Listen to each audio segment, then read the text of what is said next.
Road to Plassey and Buxar. दोस्तों, अभी तक हमने देखा कि कैसे English East India Company India में अपने सभी यूरोपियन राइवल्स को हराकर मोनोपोली स्टैब्लिश कर लेती है। अब हम जानेंगे कि कंपनी कैसे इंडियन रूलर्स को हराकर इंडिया में एक डोमिनेंट पॉलिटिकल पावर बनकर उभरती है। एक एक करके इंग्लिश कंपनी बहुत सी इंडियन प्रोविंसेस को जीत लेती है और इसमें सबसे पहले नंबर आता है बंगाल का। बैटल ऑफ प्लासी और बक्सर को इंडियन हिस्ट्री के मेजर टर्निंग पॉइंट्स में से माना जाता है। तो आज हम इन्हीं गेम चेंजिंग बैटल्स के बारे में डिस्कस करेंगे। तो चलिए शुरू करते हैं। इंट्रोडक्शन। बंगाल उस समय के इंडिया के प्रोविंसेस में सबसे ज्यादा फर्टाइल और रिच था। आज के बांग्लादेश, बिहार और ओडिशा इसके पार्ट होते थे। यहां की इंडस्ट्रीज और कॉमर्स भी वेल डेवलप्ड थी। नाम के लिए तो ये मुगल एम्पायर का पार्ट था, लेकिन यहां के नवाब वास्तव में इंडिपेंडेंट रूलर की तरह शासन कर रहे थे। English East India Company Bengal में कई जगह अपनी फैक्ट्रीज एस्टैब्लिश करती है और कैलकाटा में 1696 से 1706 के बीच एक फोर्ट का भी कंस्ट्रक्शन कराती है।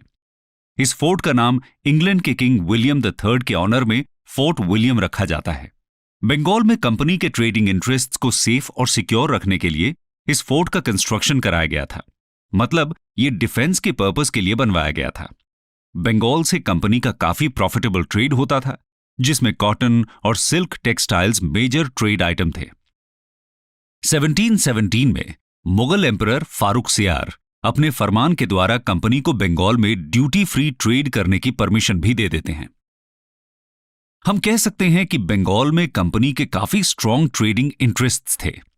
फिर ऐसा क्या हुआ कि कंपनी और बंगाल के नवाब के बीच 1757 में प्लासी की बैटल होती है? आइए जानते हैं। Background to battle of Plassey. Bengal में सिचुएशन तब बदलने लगती है जब 1756 में एक स्ट्रॉन्ग रूलर नवाब अलीवर्दी खान की मृत्यु हो जाती है और उनके ग्रैंडसन सिराजुद्दौला बंगाल के नवाब बनते हैं। सिराजुद्दौला के कुछ राइवल्स थे जो उनकी जगह खुद नवाब बनना चाहते थे, जैसे कि पूर्णिया की शौकत जंग और ढाका की घसीटी बेगम। इसके साथ ही कर्नाटक वॉर्स के बाद से ही नवाब इंग्लिश कंपनी के प्लान्स को लेकर डाउट में थे। ऐसी सिचुएशन में जब इंग्लिश कंपनी इनडायरेक्टली नवाब की राइवल घसीटी बेगम को सपोर्ट करती है और बंगाल के पॉलिटिकल ऑफेंडर्स को असाइलम भी देती है, तो नवाब का गुस्सा और भी बढ़ जाता है। इसके अलावा मुगल फरमान के अनुसार जो दस्तक यानी कि फ्री पासेस कंपनी को अपने ट्रेड के लिए मिलते थे, कंपनी उनका मिसयूज करना शुरू कर देती है। कंपनी के एम्प्लॉइज कंपनी के ट्रेड के साथ साथ अपने प्राइवेट ट्रेड में भी इन फ्री पासेस का यूज करते थे, जबकि मुगल फरमान में सिर्फ कंपनी के ट्रेड को ही यह राइट दिया गया था। इसके अलावा इंडियन मर्चेंट्स को भी पासेस बेच देते थे। ये एक तरह से चीटिंग थी और इससे नवाब को काफी रेवेन्यू लॉस भी उठाना पड़ रहा था। इसी बीच कंपनी फोर्ट विलियम को और भी ज्यादा फोर्टिफाई करने लगती है और फोर्ट की वॉल्स पर गन्स तैनात कर दी जाती हैं, क्योंकि अंग्रेजों को डर था कि फ्रेंच से चल रहा कॉन्फ्लिक्ट बंगाल तक एक्सटेंड कर सकता है। ये सब देखने के बाद नवाब कंपनी को वार्निंग देते हैं कि वो ऐसा करना बंद करें, लेकिन कंपनी उनकी बात नहीं सुनती। नवाब को लगता है कि कंपनी उनकी सॉवरेनिटी को चैलेंज कर रही है, इसलिए वो कंपनी के खिलाफ एक्शन लेते हैं और कैलकाटा की तरफ मार्च करते हुए फोर्ट विलियम को 20 जून 1756 को कैप्चर कर लेते हैं। फिर नवाब अपनी इस आसान जीत को सेलिब्रेट करने के लिए कैलकाटा का चार्ज माणिक चंद को देकर अपनी कैपिटल मुर्शिदाबाद लौट जाते हैं। यह नवाब की बहुत बड़ी गलती साबित होती है। वो अपने एनिमी की स्ट्रेंथ को अंडर एस्टिमेट कर लेते हैं। इसका फायदा उठाकर कुछ अंग्रेज अपनी शिप्स के साथ हुगली रिवर के रास्ते भाग जाते हैं, क्योंकि माणिक चंद के पास कोई नेवल फोर्स नहीं थी, इसीलिए वो अंग्रेजों को ऐसा करने से रोक नहीं पाते। इंग्लिश ऑफिशियल्स सी के पास फुल्टा नाम की जगह पर शरण लेते हैं, क्योंकि यहां अपनी नेवल स्ट्रेंथ की वजह से वो सेफ रह सकते थे। यहां वो मद्रास से हेल्प आने का वेट करते हैं। कैलकाटा के फॉल की न्यूज अगस्त 1756 तक मद्रास पहुंचती है और फिर कुछ डिले के बाद 16 अक्टूबर 1756 को एडमिरल वॉटसन और कर्नल क्लाइव की लीडरशिप में मद्रास से एक स्ट्रॉन्ग नेवल और मिलिट्री फोर्स कैलकाटा के लिए भेज दी जाती है। यह फोर्स दिसंबर 1756 में कैलकाटा पहुंच जाती है और इसके बाद 2 जनवरी 1757 को ही क्लाइव मानिक चंद को ब्राइब देकर कैलकटा को वापस जीत लेते हैं और फरवरी 1757 में नवाब सिराजुद्दौला क्लाइव के साथ अलीनगर की ट्रीटी साइन करते हैं। नवाब ने कैलकटा को जीतने के बाद उसका नाम अलीनगर कर दिया था। इस ट्रीटी के अनुसार नवाब अंग्रेजों को उनके पुराने ट्रेडिंग प्रिविलेजेस वापस कर देते हैं, उनको कैलकटा को फोर्टिफाई करने की परमिशन दे देते हैं और इस दौरान हुए अंग्रेजों के पूरे नुकसान की भरपाई का भी प्रॉमिस करते हैं। लेकिन इसके बाद भी अंग्रेज संतुष्ट नहीं होते और एक कंस्पिरेसी प्लान की जाती है जो जन्म देती है बैटल ऑफ प्लासी को। तो आइए जानते हैं इस कंस्पिरेसी और बैटल ऑफ प्लासी के बारे में। Battle of Plassey. अंग्रेज समझ चुके होते हैं कि सिराजुद्दौला के नवाब रहते हुए उनके ऊपर खतरा हमेशा बना रहेगा, इसलिए वो नवाब के खिलाफ चल रही एक कंस्पिरेसी से जुड़ जाते हैं। इस कंस्पिरेसी के अनुसार सिराजुद्दौला की जगह उनके ही मीर बख्शी मीर जाफर को नवाब बनाने का प्लान होता है।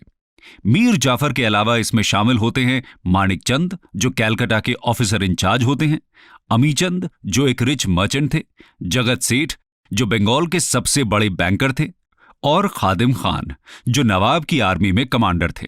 प्लान के अकॉर्डिंग अंग्रेज नवाब के सामने ऐसी डिमांड्स रखते हैं जिन्हें नवाब कभी नहीं मान सकते थे। नवाब समझ जाते हैं कि अब अंग्रेजों के साथ वॉर के अलावा और कोई रास्ता नहीं है। दोनों साइड्स 23 जून 1757 को प्लासी के मैदान पर, जो मुर्शिदाबाद से अराउंड 30 किलोमीटर की दूरी पर था, मिलते हैं। लेकिन प्लासी का बैटल सिर्फ नाम के लिए ही बैटल था। इसमें अंग्रेजों की साइड से 50 से भी कम लोग मारे जाते हैं, जबकि नवाब लगभग अपने 500 आदमी खो देते हैं। नवाब की आर्मी का मेजर पार्ट, जो ट्रेटर्स मीर जाफर और राय दुर्लभ की कमांड में था, बैटल में कोई हिस्सा ही नहीं लेता। नवाब के सोल्जर्स का सिर्फ एक छोटा सा ग्रुप ही, जिसको मीर मदन और मोहन लाल लीड कर रहे थे, बहादुरी के साथ लड़ता है। लेकिन अंत में नवाब मैदान छोड़कर जाने पर मजबूर हो जाते हैं और मीर जाफर के पुत्र मीरान उनको मुर्शिदाबाद के रास्ते में मार देते हैं। मीर जाफर को बंगाल का नवाब बना दिया जाता है और इनाम के रूप में अंग्रेजों को 24 परगना की जमींदारी दी जाती है और साथ ही कैलकटा पर अटैक की कॉम्पेंसेशन के लिए 1,77,00,000 रुपए मीर जाफर कंपनी को देते हैं।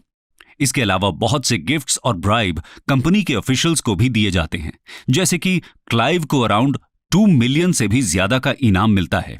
दोस्तों, ये तो थी बैटल ऑफ प्लासी की कहानी, जो अंग्रेजों के लिए बंगाल के मास्टर बनने का रास्ता खोल देती है और कैसे मीर जाफर जैसे एक बंदे की ट्रेचरी की वजह से इतिहास की दिशा ही बदल जाती है। ईस्ट इंडिया कंपनी अब कमर्शियल के साथ पॉलिटिकल एंटिटी भी बन जाती है। इससे उनकी प्रेस्टीज में भी इजाफा होता है और एक ही झटके में वो इंडिया के एम्पायर के एक मेजर कंटेंडर बन जाते हैं। बंगाल से मिलने वाले रेवेन्यू की वजह से ही अंग्रेज एक स्ट्रांग आर्मी ऑर्गेनाइज कर पाते हैं और देश के बाकी हिस्सों को जीतने का खर्चा भी मैनेज कर पाते हैं। इसके अलावा बंगाल पर कंट्रोल एंग्लो फ्रेंच स्ट्रगल में भी डिसाइसिव रोल निभाता है, जैसा कि हमने अपनी पिछली वीडियो में देखा था। तो दोस्तों, ये तो बात हुई प्लासी के युद्ध की, लेकिन बंगाल को जीतने की कहानी यहां खत्म नहीं होती। वो खत्म होती है बक्सर के युद्ध के बाद। तो चलिए अब उसके बारे में भी चर्चा करते हैं। Battle of Buxar. प्लासी की बैटल में कंपनी का साथ देने के बदले में मीर जाफर को बंगाल की नवाबशिप मिल जाती है, लेकिन उन्हें जल्दी ही एहसास होता है कि उन्हें यह डील काफी महंगी पड़ रही है। कंपनी और उसके ऑफिसर्स की डिमांड बढ़ती ही रहती हैं और नवाब की ट्रेजरी धीरे धीरे खाली होने लगती है। कंपनी के डायरेक्टर्स ने भी ऑर्डर दे दिया था कि बंगाल से ही बॉम्बे और मद्रास प्रेसिडेंसीज का खर्चा भी निकाला जाए और बंगाल के रेवेन्यू से ही कंपनी इंडिया से होने वाले एक्सपोर्ट्स को परचेज करेगी। इसका मतलब कंपनी अब सिर्फ इंडिया से ट्रेड नहीं कर रही थी, बल्कि बंगाल के नवाब पर अपने कंट्रोल का यूज करके वहां की वेल्थ को ड्रेन करने में लगी थी। मीर जाफर समझ गए कि कंपनी और उसके ऑफिशियल्स की डिमांड्स को पूरा करना नामुमकिन है। दूसरी तरफ कंपनी के ऑफिशियल्स भी नवाब को क्रिटिसाइज करने लगते हैं, क्योंकि वो उनकी एक्सपेक्टेशंस को पूरा नहीं कर रहे थे। इसलिए अक्टूबर 1760 में कंपनी मीर जाफर को फोर्स करती है कि वो नवाब की गद्दी अपने सन इन लॉ मीर कासिम के फेवर में छोड़ दे और इस तरह मीर जाफर को रिप्लेस करके बंगाल के नवाब बन जाते हैं मीर कासिम। मीर कासिम बदले में कंपनी को बुर्दवान, मिदनापुर और चिटागोंग डिस्ट्रिक्ट्स की जमींदारी दे देते हैं। साथ ही इंग्लिश ऑफिशियल्स को करीब 29 लाख रुपए के प्रेजेंट्स भी गिफ्ट करते हैं। कंपनी ने सोचा था कि मीर कासिम उनके पपेट की तरह रहेंगे, लेकिन मीर कासिम कंपनी की ऐसी सभी उम्मीदों पर पानी फेर देते हैं। वो एक एबल, एफिशिएंट और स्ट्रांग रूलर थे। मीर कासिम अपने आप को फॉरेन कंट्रोल से फ्री करना चाहते थे। उनको ये रियलाइज होता है कि अपनी इंडिपेंडेंस को मेंटेन करने के लिए उनके पास एक एफिशिएंट आर्मी और फुल ट्रेजरी का होना जरूरी है। इसलिए वो अलग अलग रिफॉर्म्स के थ्रू अपनी इनकम बढ़ाने की कोशिश करते हैं, जैसे कि रेवेन्यू एडमिनिस्ट्रेशन में से करप्शन को खत्म करके। इसके साथ ही वो यूरोपियंस की तरह एक मॉडर्न और डिसिप्लिन्ड आर्मी भी बनाने की कोशिश करते हैं। कंपनी से दूरी बनाने के लिए वो अपनी कैपिटल को भी मुर्शिदाबाद से मुंगेर शिफ्ट कर लेते हैं। मीर कासिम कंपनी के ऑफिसर्स के द्वारा होने वाले दस्तख्त का मिसयूज रोकने के लिए एक ड्रास्टिक स्टेप लेते हैं और इंटरनल ट्रेड पर लगने वाली सभी ड्यूटीज को खत्म कर देते हैं। एक सॉवरेन रूलर होने के नाते वो ऐसा कर सकते थे। इसकी वजह से इंडिया के और कंपनी के मर्चेंट्स की पोजीशन एक जैसी हो जाती है। ये सब कंपनी को बिल्कुल भी पसंद नहीं आता। वो अपने और इंडियंस के बीच इक्वालिटी को टॉलरेट नहीं कर सकते थे। कंपनी नवाब से डिमांड करती है कि इंडियन ट्रेडर्स पर फिर से ड्यूटीज इंपोज कर दी जाएं। इसी बात पर बंगाल के नवाब और कंपनी के बीच एक बार फिर बैटल की शुरुआत होती है। 1763 में शुरू की कुछ बैटल्स में मीर कासिम हार जाते हैं और वो अवध चले जाते हैं। अवध में मीर कासिम वहां के नवाब शुजाउद्दौला और मुगल एम्परर शाह आलम II के साथ अलायंस बनाते हैं। ये तीनों मिलकर 22 अक्टूबर 1764 को बक्सर में मेजर मनरो की कमांड में कंपनी की आर्मी से आमना सामना करते हैं। इन तीनों पावर्स की 40,000 से 60,000 की कंबाइंड आर्मी कंपनी की अराउंड 7,000 की आर्मी से बुरी तरह हार जाती है और बक्सर के बैटल में अंग्रेजों की जीत होती है। दोस्तों, ये तो हुई बक्सर के युद्ध की कहानी। आइए अब इसके रिजल्ट्स क्या रहे वो भी जानते हैं। Aftermath of Buxar. बक्सर का बैटल इंडियन हिस्ट्री की मोस्ट डिसाइसिव बैटल्स में से एक माना जाता है। इसने 2 मेजर इंडियन पावर्स की कंबाइंड आर्मी के अगेंस्ट इंग्लिश आर्म्स की सुपीरियरिटी को साबित कर दिया था। इसने ब्रिटिशर्स को बंगाल, बिहार और ओडिशा का मास्टर बना दिया और अवध को भी इनकी दया पर लाकर खड़ा कर दिया। मुगल एम्परर शाह आलम II से कंपनी को बंगाल, बिहार और ओडिशा के दीवानी राइट्स मिल जाते हैं, यानी कि यहां से रेवेन्यू कलेक्ट करने का राइट अब कंपनी के पास होगा। इस तरह बंगाल पर कंपनी का कंट्रोल अब लीगलाइज्ड हो जाता है। कंपनी इसके बदले में मुगल एम्परर को 26 लाख रुपए की सब्सिडी देने का प्रॉमिस करती है और अवध के 2 डिस्ट्रिक्ट्स कोरा और इलाहाबाद भी इन्हें दे देती है। मुगल एम्परर 6 साल तक इलाहाबाद के फोर्ट में एक तरह से अंग्रेजों के प्रिजनर के जैसे रहते हैं। अवध के नवाब शुजाउद्दौला के साथ 16 अगस्त 1765 को इलाहाबाद की ट्रीटी साइन होती है। इसके अनुसार नवाब कंपनी को 50 लाख रुपए युद्ध के हर्जाने के रूप में देते हैं और साथ ही कोरा और इलाहाबाद के districts emperor Shah Alam II को सरेंडर कर देते हैं और दोनों के बीच एक अलायंस साइन होता है जिसमें कंपनी किसी भी आउटसाइड अटैक से नवाब को प्रोटेक्ट करने का प्रॉमिस करती है अगर नवाब कंपनी की आर्मी का खर्चा उठा ले। इस अलायंस के बाद अवध के नवाब कंपनी के डिपेंडेंट बन जाते हैं। इस तरह बक्सर के युद्ध के बाद कंपनी को न सिर्फ बंगाल का डायरेक्ट कंट्रोल मिल जाता है बल्कि अवध भी इनडायरेक्टली इनके कंट्रोल में आ जाता है। दोस्तों, ये तो बात हुई अंग्रेजों द्वारा बंगाल के कॉन्क्वेस्ट की। प्लासी और फिर बक्सर के बैटल से अंग्रेजों ने बंगाल को अपने कंट्रोल में कर लिया था। इस सब में एक इंपॉर्टेंट पर्सनालिटी का राइज हम देखते हैं। वो थे रॉबर्ट क्लाइव, जो बंगाल के पहले गवर्नर अपॉइंट किए जाते हैं। तो आइए उनके राइज को भी डिस्कस कर लेते हैं। Rise of Clive. Robert Clive Bengal presidency के पहले ब्रिटिश गवर्नर थे।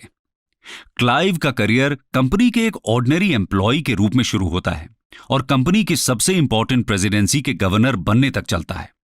सबसे पहले 1744 में क्लाइव ईस्ट इंडिया कंपनी के लिए फैक्टर या कंपनी एजेंट के रूप में काम करने के लिए मद्रास से सेंट जॉर्ज फोर्ट पहुंचते हैं। इसके बाद वो अपनी एबिलिटी साबित करने के लिए कंपनी की आर्मी में भर्ती हो जाते हैं। सेकेंड कर्नाटिक वॉर के समय आर्कॉट की सीज में ब्रिटिश विक्ट्री में अपने रोल के लिए क्लाइव को काफी फेम और प्रशंसा मिलती है। फिर 1753 में वो ब्रिटेन लौट जाते हैं, लेकिन 1755 में ही उन्हें इंडिया वापस बुला लिया जाता है, क्योंकि फ्रेंच के साथ फिर से युद्ध की सिचुएशन बन रही थी। उनको कडलौर में फोर्ट सेंट डेविड का डेप्यूटी गवर्नर बनाया जाता है। फिर 1757 में वो एडमिरल वॉटसन के साथ मिलकर बंगाल के नवाब सिराजुद्दौला से कैलकाटा को रिकैप्चर करते हैं। इसके बाद क्लाइव कंस्पिरेसी की हेल्प से बैटल ऑफ प्लासी में सिराजुद्दौला को हरा देते हैं।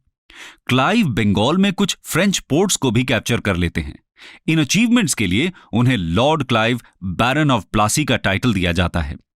प्लासी की जीत के बाद कंपनी इंडिया में एक पैरामाउंट पावर बन जाती है।